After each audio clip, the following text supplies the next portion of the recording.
Shalom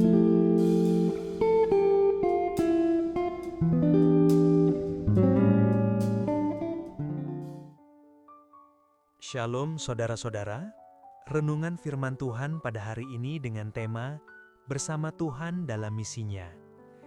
Mari kita membaca Kisah Para Rasul 8 ayat 29. Lalu kata Roh kepada Filipus, "Pergilah ke situ dan dekatilah kereta itu." Oke teman-teman, kali ini kita akan bahas sesuatu yang penting banget. Apa sih artinya benar-benar ikut serta dalam misi Tuhan? Ini bukan soal sibuk-sibukan atau ngerjain banyak hal loh, tapi ada sesuatu yang jauh lebih dalam. Yaitu gimana caranya hati kita bisa nyambung, bisa satu frekuensi sama hatinya. Nah, kita bakal bedah ini sama-sama. Yuk! Coba deh bayangin sejenak. Kamu lagi di puncak-puncaknya. Semua yang kamu kerjain berhasil. Keren banget. Terus tiba-tiba kamu dapat perintah. Perintahnya tuh spesifik, jelas. Tapi aneh banget. Pergi ke sana, deketin kereta itu. Udah gitu doang. Nggak ada penjelasan, nggak ada kenapanya. Kira-kira apa yang bakal kamu lakuin? Nah, perintah singkat inilah yang jadi jantung dari sebuah kisah yang luar biasa. Nah, ini dia intinya. Misi Tuhan itu bukan to-do list, bukan soal apa yang harus kita lakukan. Misi yang sesungguhnya itu terjadi pas Tuhan nemuin orang yang hatinya klik, frekuensinya sama dengan hatinya. Dan saat itu terjadi, dia bakal menempatkan orang itu di posisi yang paling pas, paling strategis buat bikin sebuah perbedaan besar. Sekarang kenalan yuk sama tokoh utama kita, Filipus. Supaya kita ngerti betapa gilanya perintah yang dia terima, kita mesti lihat dulu situasinya dia waktu itu. Gampangnya gini, Filipus itu lagi di atas angin. Pelayanannya sukses besar. Dia lagi memimpin sebuah kebangunan rohani yang heboh di seluruh kota Samaria. Dia itu bukan cuma ngomong ya. Setiap kali dia bicara, kata-katanya tuh penuh dengan kuasa yang benar-benar nyata. Pesannya itu bukan cuma masuk telinga, tapi nancep di hati. Dan itu mengguncang seisi kota. Dan bukan cuma omongan, kuasa itu kelihatan banget lewat mujizat-mujizat yang spektakuler. Orang sakit sembuh, orang terbelenggu dilepaskan, hal-hal yang gak masuk akal, yang bikin semua orang di Samaria melongo dan ngomongin dia. Hasilnya apa? Bukan cuma kagum, bukan cuma penasaran. Hasilnya itu sukacita yang murni, yang meledak di seluruh kota. Coba deh bayangin, suasana kota yang penuh sama energi positif dan kebahagiaan. Keren banget kan? Jadi kita rangkum ya situasinya. Filipus lagi di puncak-puncaknya. Seisi kota nerima pesan yang dia bawa. Sukacita ada di mana-mana. Ini kan impian semua orang. Bisa dibilang dia itu pusat perhatian, pusat dari semua hal baik yang lagi terjadi. Logikanya, nggak ada alasan sama sekali buat dia pergi dari situ. Dan ya, tepat di puncak kesuksesan inilah, perintah aneh itu datang. Perintah untuk ninggalin kota yang lagi rame dan penuh sukacita ini dan pergi ke sebuah jalan yang sepi di tengah padang gurun. Beda banget kan?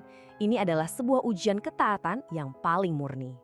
Tapi respons Filipus, ini yang bikin ceritanya jadi legendaris.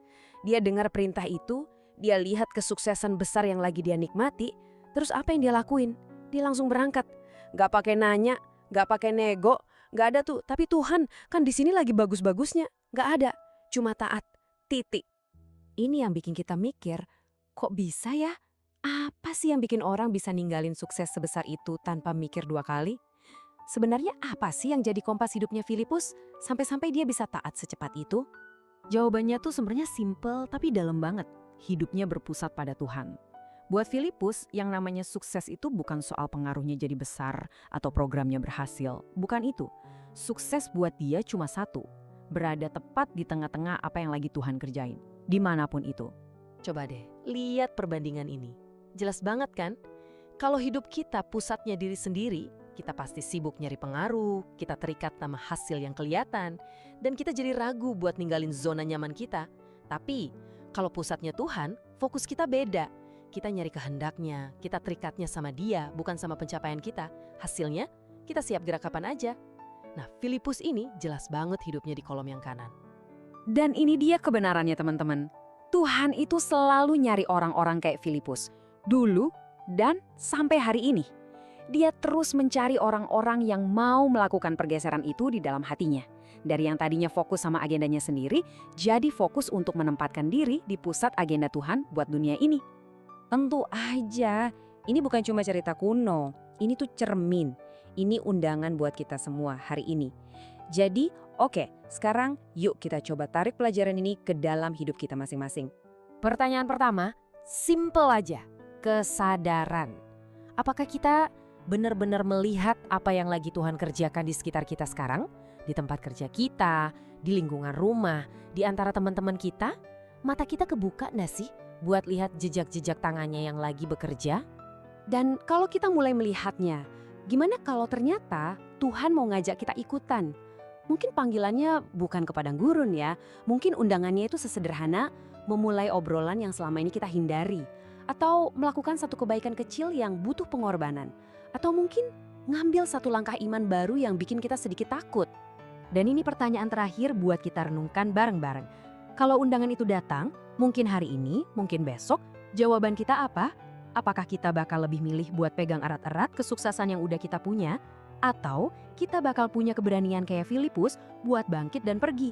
Percaya sepenuhnya kalau tempat terbaik di dunia ini adalah tepat di pusat kehendaknya? Nah, jawabannya ada di tangan kita masing-masing.